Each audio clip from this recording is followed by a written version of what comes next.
श्रीशनिस्तोत्रम् यः पुरा राजभ्रष्टाय नलाय प्रददो किल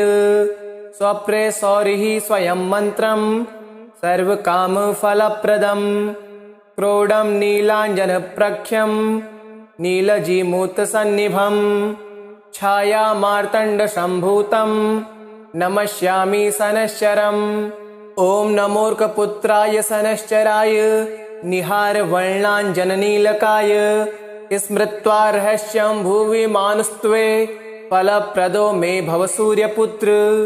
नमोऽस्तु प्रेतराजाय कृष्णवर्णाय ते नमः शनैश्चराय क्रूराय सिद्धिबुद्धिप्रदायिने य एभिर्नामभिः स्तौति तस्य तुष्टो भवाम्यहम्। मामकानां भयं तस्य स्वप्रेष्वपि न जायते। गार्गेयकौशिकस्यापि पिप्पलादो महामुनिः शनैश्चरकृता पीडा न भवति कदाचन। क्रोडस्तु पिङ्गलो बभ्रुः कृष्णो रौद्रन्तको यमः सौरिः शनैश्चरो मन्दः पिप्पलादेन संयुतः। एतानि शनिनामानि प्रातरुत्थाय यः पठेत् तस्य सौरे कृता पीडा न भवति कदाचन। भौजनी धामनी चैव क्रङ्काली कलहप्रिया कलहे कल्टकी चापि अजा महिषी तुरङ्गमा। नामानि समिभार्याया नित्यं जपति यः पुमान् तस्य दुःखा विनश्यन्ति सुख सौभाग्यं वर्धते। यः पुरा राजभ्रष्टाय नलाय प्रददो किल स्वप्रे सौरिः स्वयं मन्त्रं सर्वकामफलप्रदं क्रोडं नीलाञ्जनप्रख्यं नीलजीमूतसन्निभं छायामार्तण्डसम्भूतं नमस्यामि शनैश्चरम्। ॐ नमोऽर्कपुत्राय शनैश्चराय निहारवर्णाञ्जननीलकाय स्मृत्वा रहस्यं भुवि मानुस्त्वे फलप्रदो मे भव सूर्यपुत्र। नमोऽस्तु प्रेतराजाय कृष्णवर्णाय ते नमः शनैश्चराय क्रूराय सिद्धिबुद्धिप्रदायिने य एभिर्नामभिः स्तौति तस्य तुष्टो भवाम्यहम्। मामकानां भयं तस्य स्वप्रेष्वपि न जायते। गार्गेयकौशिकस्यापि पिप्पलादो महामुनिः शनैश्चरकृता पीडा न भवति कदाचन। क्रोडस्तु पिङ्गलो बभ्रुः कृष्णो रौद्रन्तको यमः सौरिः शनैश्चरो मन्दः पिप्पलादेन संयुतः। एतानि शनिनामानि प्रातरुत्थाय यः पठेत् तस्य सौरे कृता पीडा न भवति कदाचन। भौजनी धामनी चैव क्रङ्काली कलहप्रिया कलहे कल्टकी चापि अजा महिषी तुरङ्गमा। नामानि समिभार्याया नित्यं जपति यः पुमान् तस्य दुःखा विनश्यन्ति सुख सौभाग्यं वर्धते। यः पुरा राजभ्रष्टाय नलाय प्रददो किल स्वप्रे सौरिः स्वयं मन्त्रं सर्वकामफलप्रदं क्रोडं नीलाञ्जनप्रख्यं नीलजीमूतसन्निभं छायामार्तण्डसम्भूतं नमस्यामि शनैश्चरम्। ॐ नमोऽर्कपुत्राय शनैश्चराय निहारवर्णाञ्जननीलकाय स्मृत्वा रहस्यं भुवि मानुस्त्वे फलप्रदो मे भव सूर्यपुत्र। नमोऽस्तु प्रेतराजाय कृष्णवर्णाय ते नमः शनैश्चराय क्रूराय सिद्धिबुद्धिप्रदायिने य एभिर्नामभिः स्तौति तस्य तुष्टो भवाम्यहम्। मामकानां भयं तस्य स्वप्रेष्वपि न जायते। गार्गेयकौशिकस्यापि पिप्पलादो महामुनिः शनैश्चरकृता पीडा न भवति कदाचन। क्रोडस्तु पिङ्गलो बभ्रुः कृष्णो रौद्रन्तको यमः सौरिः शनैश्चरो मन्दः पिप्पलादेन संयुतः। एतानि शनिनामानि प्रातरुत्थाय यः पठेत् तस्य सौरे कृता पीडा न भवति कदाचन भौजनी धामनी चैव रङ्काली कलहप्रिया कलहे कल्टकी चापि अजा महिषि तुरङ्गमा नामानि समिभार्याया नित्यं जपति यः पुमान् तस्य दुःखा विनश्यन्ति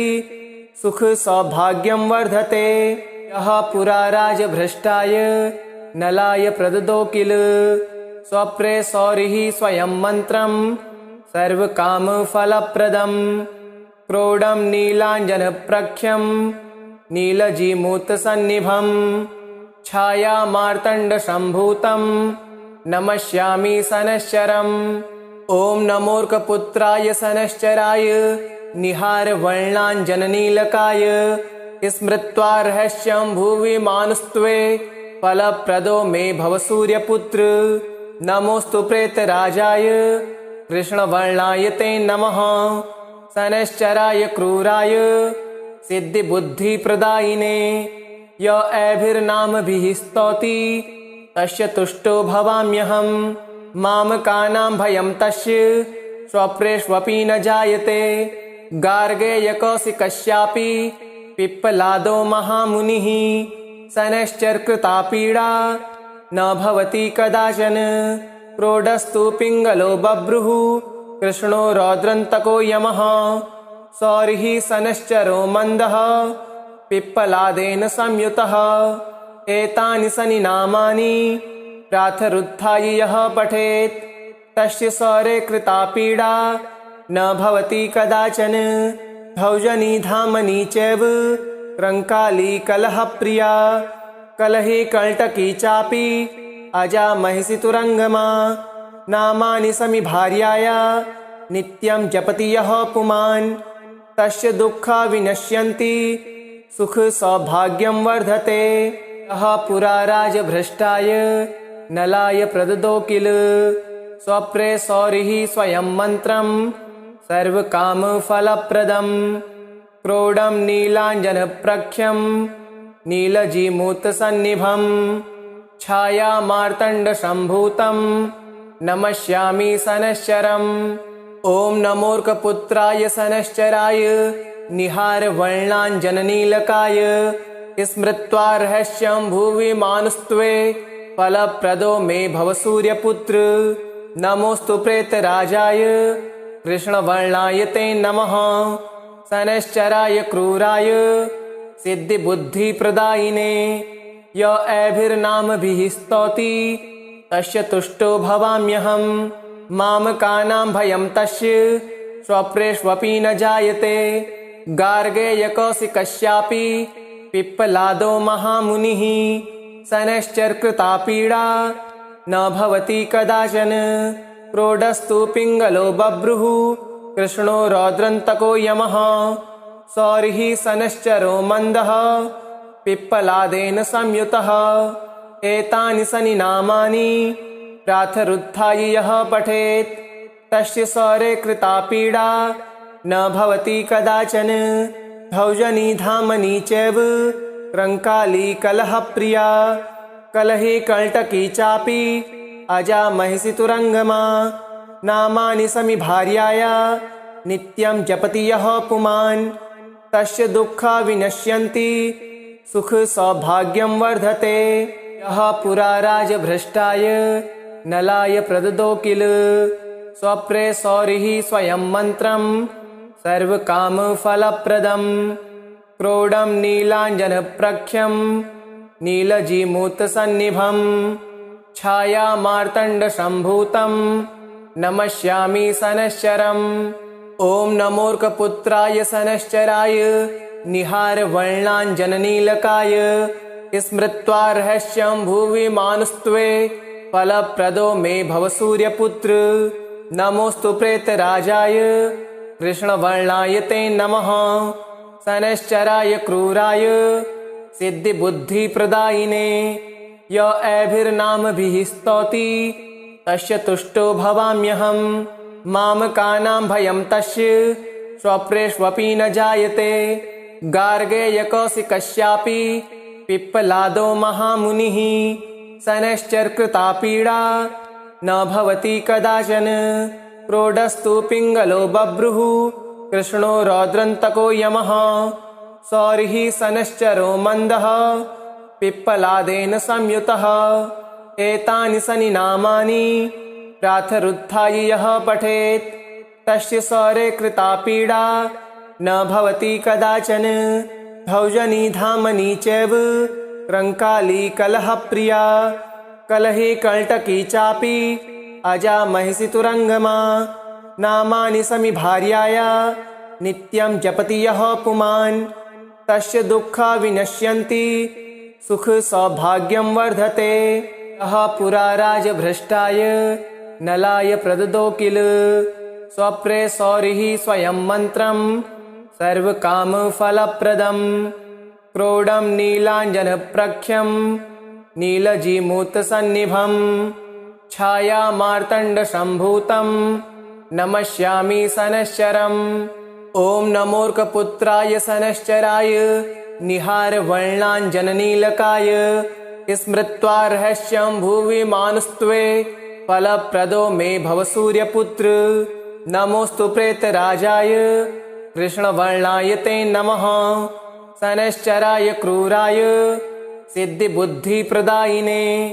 य एभिर्नामभिः स्तौति तस्य तुष्टो भवाम्यहम् मामकानां भयं तस्य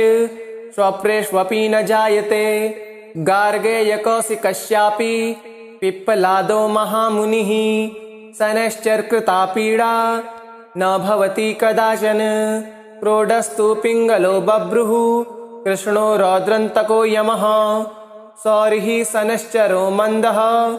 पिप्पलादेन संयुतः एतानि शनि नामानि प्रातरुत्थाय यः पठेत् तस्य सौरे कृता पीडा न भवति कदाचन भौजनी धामनी चैव रङ्काली कलहप्रिया कलहे कल्टकी चापि अजा महिषि तुरङ्गमा नामानि समिभार्याया नित्यं जपति यः पुमान् तस्य दुःखा विनश्यन्ति सुख सौभाग्यं वर्धते यः पुरा राजभ्रष्टाय नलाय प्रददो किल स्वप्रे सौरिः स्वयं मन्त्रं सर्वकामफलप्रदं क्रोडं नीलाञ्जनप्रख्यं नीलजीमूतसन्निभं छायामार्तण्डसम्भूतं नमस्यामि शनश्चरम् ॐ नमोऽर्कपुत्राय शनश्चराय निहारवर्णाञ्जननीलकाय स्मृत्वा रहस्यं भुवि मानुस्त्वे फलप्रदो मे भव सूर्यपुत्र नमोऽस्तु प्रेतराजाय कृष्णवर्णाय ते नमः शनैश्चराय क्रूराय सिद्धिबुद्धिप्रदायिने य एभिर्नामभिः स्तौति तस्य तुष्टो भवाम्यहम् मामकानां भयं तस्य स्वप्रेष्वपि न जायते गार्गेयकौशिकस्यापि पिप्पलादो महामुनिः शनैश्चरकृता पीडा न भवति कदाचन प्रोढस्तु पिङ्गलो बभ्रुः कृष्णो रौद्रन्तको यमः सौरिः शनश्चरो मन्दः पिप्पलादेन संयुतः एतानि शनि नामानि प्रातरुत्थाय यः पठेत् तस्य सौरे कृता पीडा न भवति कदाचन भौजनी धामनी चैव रङ्काली कलहप्रिया कलहे कल्टकी चापि अजा महिषि तुरङ्गमा नामानि समिभार्याया नित्यं जपति यः पुमान् तस्य दुःखा विनश्यन्ति सुख सौभाग्यं वर्धते यः पुरा राजभ्रष्टाय नलाय प्रददो किल स्वप्रे सौरिः स्वयं मन्त्रं सर्वकामफलप्रदं क्रोडं नीलाञ्जनप्रख्यं नीलजीमूतसन्निभं छायामार्तण्डसम्भूतं नमस्यामि शनश्चरम् ॐ नमोऽर्कपुत्राय शनश्चराय निहारवर्णाञ्जननीलकाय स्मृत्वा रहस्यं भुवि मानुस्त्वे फलप्रदो मे भव सूर्यपुत्र नमोऽस्तु प्रेतराजाय कृष्णवर्णाय ते नमः शनैश्चराय क्रूराय सिद्धिबुद्धिप्रदायिने य एभिर्नामभिः स्तौति तस्य तुष्टो भवाम्यहम् मामकानां भयं तस्य स्वप्रेष्वपि न जायते गार्गेयकौशिकस्यापि पिप्पलादो महामुनिः शनैश्चर्कृता पीडा न भवति कदाचन प्रोढस्तु पिङ्गलो बभ्रुः कृष्णो रौद्रन्तको यमः सौरिः शनैश्चरो मन्दः पिप्पलादेन संयुतः एतानि शनि नामानि प्रातरुत्थाय यः पठेत् तस्य सौरे कृता पीडा न भवति कदाचन भौजनी धामनी चैव क्रङ्काली कलहप्रिया कलहे कल्टकी चापि अजा महिषी तुरङ्गमा नामानि समिभार्याया नित्यं जपति यः पुमान् तस्य दुःखा विनश्यन्ति सुख सौभाग्यं वर्धते यः पुरा राजभ्रष्टाय नलाय प्रददो किल स्वप्रे सौरिः स्वयं मन्त्रं सर्वकामफलप्रदं क्रोडं नीलाञ्जनप्रख्यं नीलजीमूतसन्निभं छायामार्तण्डसम्भूतं नमस्यामि शनैश्चरम् ॐ नमोऽर्कपुत्राय शनैश्चराय निहारवर्णाञ्जननीलकाय स्मृत्वा रहस्यं भुवि मानुस्त्वे फलप्रदो मे भव सूर्यपुत्र नमोऽस्तु प्रेतराजाय कृष्णवर्णाय ते नमः शनैश्चराय क्रूराय सिद्धिबुद्धिप्रदायिने य एभिर्नामभिः स्तौति तस्य तुष्टो भवाम्यहम् मामकानां भयं तस्य स्वप्रेष्वपि न जायते गार्गेयकौशिकस्यापि पिप्पलादो महामुनिः शनैश्चर्कृता पीडा न भवति कदाचन प्रोढस्तु पिङ्गलो बभ्रुः कृष्णो रौद्रन्तको यमः सौरिः शनैश्चरो मन्दः पिप्पलादेन संयुतः एतानि शनि नामानि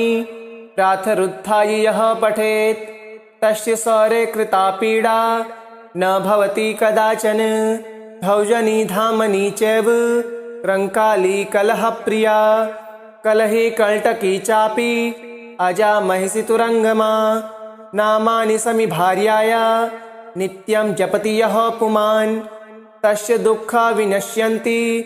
सुख सौभाग्यं वर्धते यः पुरा राजभ्रष्टाय नलाय प्रददो किल स्वप्रे सौरिः स्वयं मन्त्रं सर्वकामफलप्रदं क्रोडं नीलाञ्जनप्रख्यं नीलजीमूतसन्निभं छायामार्तण्डसम्भूतं नमस्यामि शनैश्चरम् ॐ नमोऽर्कपुत्राय शनैश्चराय निहारवर्णाञ्जननीलकाय स्मृत्वा रहस्यं भुवि मानुस्त्वे फलप्रदो मे भव सूर्यपुत्र नमोऽस्तु प्रेतराजाय कृष्णवर्णाय ते नमः शनैश्चराय क्रूराय सिद्धिबुद्धिप्रदायिने य एभिर्नामभिः स्तौति तस्य तुष्टो भवाम्यहम् मामकानां भयं तस्य स्वप्रेष्वपि न जायते गार्गेयकौशिकस्यापि पिप्पलादो महामुनिः शनैश्चर्कृता पीडा न भवति कदाचन प्रोढस्तु पिङ्गलो बभ्रुः कृष्णो रौद्रन्तको यमः सौरिः शनैश्चरो मन्दः पिप्पलादेन संयुतः एतानि शनि नामानि प्रातरुत्थाय यः पठेत् तस्य सौरे कृता पीडा न भवति कदाचन भौजनी धामनी चैव क्रङ्काली कलहप्रिया कलहे कल्टकी चापि अजा महिषी तुरङ्गमा नामानि समिभार्याया नित्यं जपति यः पुमान् तस्य दुःखा विनश्यन्ति सुख सौभाग्यं वर्धते इति श्री शनिस्तोत्रं सम्पूर्णम्।